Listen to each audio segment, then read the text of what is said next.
हाँ जी। हमारा टॉपिक चल रहा था उच्च पात्वों में प्रकाश संश्लेषण। और इस टॉपिक में लास्ट की जो हमारी क्लास हुई थी उसमें हमने पढ़ा प्रकाश संश्लेषण में उपयोगी वर्ण कौन कौन से होते हैं। ठीक है, कि कौन कौन से पिगमेंट है जो प्रकाश संश्लेषण की क्रिया में भाग लेते हैं। तो उसमें हमने तीन पढ़े थे, क्लोरोफिल, कैरोटीनॉइड्स और फाइकोबिलिन्स। ठीक है, इन तीनों की हमने चर्चा विस्तार पूर्वक कल की क्लास में कर ली थी। आज इस टॉपिक को थोड़ा आगे बढ़ाते हैं और जिसमें हम पढ़ते हैं प्रकाश अभिक्रिया क्या है। ठीक है, तो देखिए आपने सबसे पहले पढ़ा प्रकाश संश्लेषण क्या होता है। तो प्रकाश संश्लेषण में आपने एक इक्वेशन पढ़ी कि कार्बन डाइऑक्साइड जल सूर्य के प्रकाश की उपस्थिति में यानी सनलाइट और कौन सा वर्णक क्लोरोफिल वर्णक क्रिया करेंगे और अपने लिए पादप क्या बढ़ाएंगे, भोजन। इसी को हमने क्या नाम दिया था, प्रकाश संश्लेषण। ठीक है, यही नाम दिया था। क्लियर दिखाई दे रहा आपको? यह हो गई प्रकाश संश्लेषण की अभिक्रिया। अब हम बात कर रहे हैं कि ये प्रकाश अभिक्रिया क्या होती है, इसमें क्या क्या होता है। ठीक है, कौन कौन से सिस्टम होते हैं, फोटो सिस्टम फर्स्ट क्या होता है, फोटो सिस्टम सेकंड क्या होता है, वो देखते हैं। ठीक है, तो देखेंगे आप, तो इस प्रकाश संश्लेषण की जो इक्वेशन है इसमें आप देख रहे हो कि कार्बन डाइऑक्साइड का ग्लूकोज के अंदर क्या हो रहा है भाई, अपचयन हो रहा है। क्या हो रहा है, अपचयन, रिडक्शन हो रहा है। और इस जल का इस ऑक्सीजन में क्या हो रहा है भाई, ऑक्सीकरण हो रहा है। क्या हो रहा है, ऑक्सीकरण। तो प्रकाश संश्लेषण अभिक्रिया में क्या होता है, सबसे पहले देखो प्रकाश का अवशोषण हो रहा है, प्रकाश का अवशोषण हो रहा है, जल मुक्त हो रहा है, जल का निष्कर्षण हो रहा है और ऑक्सीजन भी मुक्त हो रही है। और इसके साथ एटीपी और NADPH इनका भी क्या होता है, निर्माण होता है। यह सारा काम होता है किसमें, प्रकाश संश्लेषण के अंदर। ठीक है, अब इस प्रकाश अभिक्रिया को समझने के लिए आपको पढ़ना पड़ेगा कि जो फोटो सिस्टम है, प्रकाश तंत्र है, वो दो प्रकार का होता है, प्रकाश तंत्र। ठीक है, फोटो सिस्टम जिसको आप कहते हैं इंग्लिश में फोटो सिस्टम। दो प्रकार कौन कौन से होते हैं, तो आपके सामने एक होता है PS फोटो सिस्टम फर्स्ट और एक होता है PS यानी फोटो सिस्टम सेकंड। ठीक है, इसका नाम क्या होगा, प्रकाश तंत्र फर्स्ट, प्रकाश तंत्र फर्स्ट, और इसका पूरा नाम है प्रकाश तंत्र सेकंड। यहां तक कोई डाउट है, आपने पहले भी पढ़े होंगे ये। ठीक है, प्रकाश अभिक्रिया में क्या हो रहा है कि प्रकाश का अवशोषण हो रहा है, ऑक्सीजन मुक्त हो रही है, जल भी बाहर निकल रहा है, साथ में एटीपी बन रहे हैं और NADPH का भी निर्माण हो रहा है। ठीक है, फिर हमने पढ़ा कि प्रकाश तंत्र यानी फोटो सिस्टम कितने प्रकार का होता है, तो दो प्रकार का होता है, PS फर्स्ट और PS second, photo system first और फोटो सिस्टम सेकंड। अब पहला आपको यह पता होना चाहिए कि PS फर्स्ट क्या है और PS सेकंड क्या है, क्योंकि यही अगर आप समझोगे तो आपको फोटोसिंथेसिस की जो चरण है, जो क्रियाविधि है, जिसमें आप ब्लैकमैन के अनुसार दो चरणों में पढ़ेंगे, फोटोसिंथेसिस जो प्रकाश संश्लेषण की जो क्रियाविधि है, ध्यान से सुनना, प्रकाश संश्लेषण की जो क्रियाविधि है जिसको हम दो भागों में बांट कर पढ़ेंगे, एक होगा लाइट रिएक्शन, एक होगी लाइट रिएक्शन और एक होगी भाई डार्क रिएक्शन। तो ये लाइट रिएक्शन और डार्क रिएक्शन क्या होती है, इसको समझने से पहले आपको PS फर्स्ट यानी फोटो सिस्टम फर्स्ट और फोटो सिस्टम सेकंड के बारे में पता होना चाहिए। तो हम यही पढ़ रहे हैं कि फोटो सिस्टम फर्स्ट क्या होता है और फोटो सिस्टम सेकंड क्या होता है। क्यों, क्योंकि जब हम लाइट रिएक्शन पढ़ेंगे, प्रकाश अभिक्रिया या इलेक्ट्रॉन परिवहन श्रृंखला इसका पूरा नाम है। ठीक है, और इसके अंदर हम पढ़ेंगे कि यह वापस दो प्रकार की होगी, एक चक्रीय फोटोफॉस्फोरिलीकरण और एक आएगी अचक्रीय फोटोफॉस्फोरिलीकरण। ठीक है, समझ में आ रहा है? तो इन दोनों को समझने के लिए यानी साइक्लिक चक्रीकरण और नॉन साइक्लिक फोटोफॉस्फोरिलीकरण में क्या होगा, इन दोनों में PS फर्स्ट और PS सेकंड को काम में लिया जाएगा। तो वही हम पढ़ेंगे कि पहले प्रकाश तंत्र यानी फोटो सिस्टम फर्स्ट क्या होता है, फिर फोटो सिस्टम सेकंड क्या होता है। ठीक है, तो देखिए यहां तक एक बार नोट कर लीजिए, फिर हम आगे इसको शुरू करते हैं कि PS फर्स्ट क्या है, फोटो सिस्टम फर्स्ट या प्रकाश तंत्र प्रथम क्या है। रफ कर दूं, अब देखो हम पीएस फर्स्ट की बात करें सबसे पहले।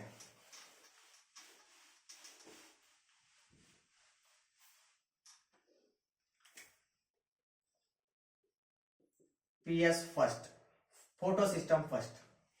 तो देखो, आपने ये तो सुना ही होगा कि एक विबज्योर होता है, ठीक है, बैंगनी रंग का, जिसमें 7 रंग होते हैं, मतलब बैंगनी रंग विबज्योर जिसे आप कहते हो, वो 400 से 700 नैनोमीटर की तरंग दैर्ध्य को अवशोषित करता है। कितनी? 400 से 700 नैनोमीटर की तरंग दैर्ध्य को अवशोषित करता है। और अगर ऐसे बात करें तो 4000 से 7000 एंगस्ट्रॉम, ठीक है, एंगस्ट्रॉम में बात करें तो वही बात कर रहे हैं कि जो पीएस फर्स्ट है, इसका जो अभिक्रिया केंद्र होता है वो होता है पी 700। कितना होता है? 700। मतलब ये 700 नैनोमीटर की तरंगदैर्ध्य को अवशोषित करेगा। कैसे करेगा वो हम साइक्लिक में पढ़ लेंगे कि पीएस फर्स्ट है वो 700 नैनोमीटर की तरंगदैर्ध्य को अवशोषित करेगा, उसको फेरिडोक्सिन ग्रहण करेगा, फिर फेरिडोक्सिन के बाद में इलेक्ट्रॉन साइटोक्रोम B6 में, फिर साइटोक्रोम F में, फिर प्लास्टोसाइनिन में, और फिर वापस घूम फिर के पीएस फर्स्ट में आ जाएंगे, जिसको हम साइक्लिक कहेंगे। और जिसमें घूम फिर कर वापस नहीं आएंगे उसको हम नॉन साइक्लिक कहेंगे, जिसको हम जेड स्कीम पढ़ते हैं। ठीक है, तो हम नॉर्मल बातें करें कि मेन पीएस फर्स्ट में क्या होगा, तो पीएस फर्स्ट में पी यानी कितनी तरंगदैर्ध्य को अवशोषित करेगा? 700 नैनोमीटर की। ठीक है, और पीएस फर्स्ट होता कहां है? तो ये क्लोरोप्लास्ट के अंदर जो ग्रेना है, आपने संरचना पढ़ी होगी, ग्रेना थैलेकॉइड के समूह जो ग्रेना है, ग्रेना और स्ट्रोमा लेमिला के अंदर, ग्रेना और स्ट्रोमा लेमिला जो कि सभी ग्रेना को जोड़ने वाला होता है, यानी इसको हम कह सकते हैं प्रकाश झिल्ली या स्ट्रोमा तंत्र या झिल्ली कह सकते हैं। ग्रेना के अंदर और स्ट्रोमा लेमिला के अंदर कौन सा सिस्टम चलता है भाई? PS first, photo system first चलता है। ठीक है, पीएस फर्स्ट के अंदर मोस्टली देखो क्लोरोफिल ए, क्लोरोफिल बी और कैरोटीनॉइड्स मुख्य वर्णक भाग लेते हैं। कैरोटीनॉइड्स वर्णक मुख्य भाग लेते हैं। ठीक है, मुख्य भाग लेते हैं। ठीक है, और इस पीएस फर्स्ट का उपयोग चक्रीय फोटोफॉस्फोलिरिकरण में भी होगा और अचक्रीय फोटोफॉस्फोलिरिकरण में भी होगा।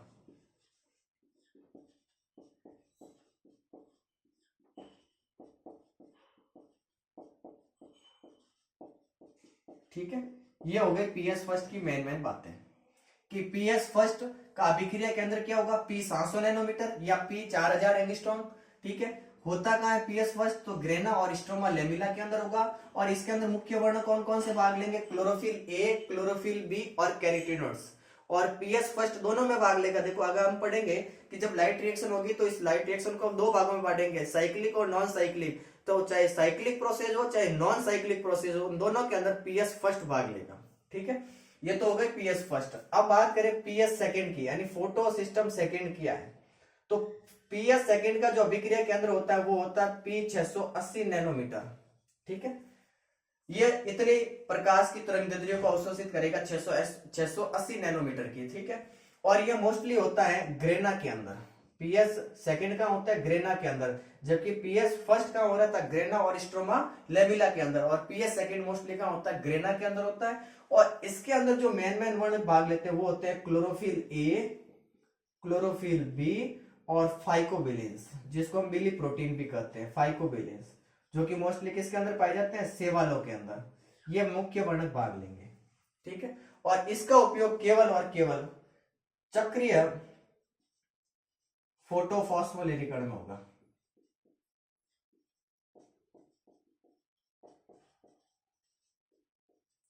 ठीक है, ये मेन बातें पीएस फर्स्ट और पीएस सेकंड की। एक बार देख लो आप यहां तक सॉरी यहां पर ये चक्रीय नहीं अचक्रीय में होगा इसका उपयोग मोहन। ठीक है, तो प्रकाश अभिक्रिया क्या है? तो प्रकाश अभिक्रिया में प्रकाश का अवशोषण होता है, जल का निष्कर्षण होता है, ऑक्सीजन भी बाहर निकलती है, एटीपी का भी निर्माण होता है, NADPH का भी निर्माण होता है। इसमें 2 फोटो सिस्टम भाग लेते हैं, एक फोटो सिस्टम फर्स्ट और एक photo system second. Photo system जो फर्स्ट होता है उसका अभिक्रिया केंद्र पी 700 नैनोमीटर होता है, मतलब ये इतनी प्रकाश की तरंगदैर्ध्य को अवशोषित करेगा और इससे इलेक्ट्रॉन उत्तेजित होंगे। ठीक है, पीएस फर्स्ट कहां चलता है? तो ये मोस्टली ग्रेना और स्ट्रोमा लेमिला के अंदर चलता है। पीएस फर्स्ट में कौन कौन से वर्णक भाग लेते हैं? तो क्लोरोफिल ए, क्लोरोफिल बी और कैरोटीनॉइड्स वर्णक भाग लेते हैं, और इसका यूज साइक्लिक और नॉन साइक्लिक फोटोफॉस्फोरिलीकरण दोनों के अंदर होता है। जबकि PS सेकंड ये 680 नैनोमीटर की प्रकाश की तरंगदैर्ध्य को अवशोषित करेगा। मोस्टली कहाँ होगा, ग्रेना के अंदर, और इसके अंदर क्लोरोफिल ए और क्लोरोफिल ए और क्लोरोफिल बी और फाइकोबिलिस वर्ण काम आएंगे, और इसका यूज मोस्टली अचक्रीय फोटोफॉस्फोलिरिकण में होगा। ठीक है, इसके बाद में हम पढ़ेंगे कि जो प्रकाश संश्लेषण की जो क्रियाविधि है, मैकेनिज्म, वो किस प्रकार से होती है। तो देखिए, एक वैज्ञानिक है जिसका नाम आता है ब्लैकमैन। कौन सा वैज्ञानिक आता है, ब्लैकमैन। इस ब्लैकमैन ने प्रकाश संश्लेषण की क्रियाविधि को समझने के लिए 2 चरण बताए। कितने चरण बताए, 2 चरण बताए। एक चरण होता है जिसको हम कहते हैं लाइट रिएक्शन। एक चरण का नाम क्या है, लाइट रिएक्शन। इसका हिंदी में नाम है प्रकाश अभिक्रिया, मतलब इसका दूसरा नाम प्रकाश अभिक्रिया, और इसका तीसरा नाम है इलेक्ट्रॉन परिवहन श्रृंखला, क्योंकि इसमें इलेक्ट्रॉनों का स्थानांतरण होगा, इलेक्ट्रॉन परिवहन श्रृंखला। दूसरा जो भाग आता है उसको हम कहते हैं dark reaction. Dark reaction, dark का मतलब ये अंधेरे में नहीं होगी, ऐसा दिमाग के अंदर कंफ्यूजन मत रखना। इसका एक नाम है डार्क रिएक्शन, इसका एक और नाम हो सकता है ब्लैकमैन रिएक्शन। ब्लैकमैन रिएक्शन, इसका एक और नाम है बायोकेमिकल रिएक्शन। बायोकेमिकल रिएक्शन, ये तीनों ही इसके नाम है। ठीक है, अब लाइट रिएक्शन को भी हम 2 भागों में पढ़ेंगे, चक्रीय और अचक्रीय के रूप में, चक्रीय और अचक्रीय। जबकि हम इसके अंदर पढ़ेंगे डार्क रिएक्शन में C3 साइकिल, C4 साइकिल और CAM साइकिल। ठीक है, तो इनको हम पढ़ेंगे नेक्स्ट क्लास में। आज की क्लास के लिए धन्यवाद, बाय बाय, शुक्रिया।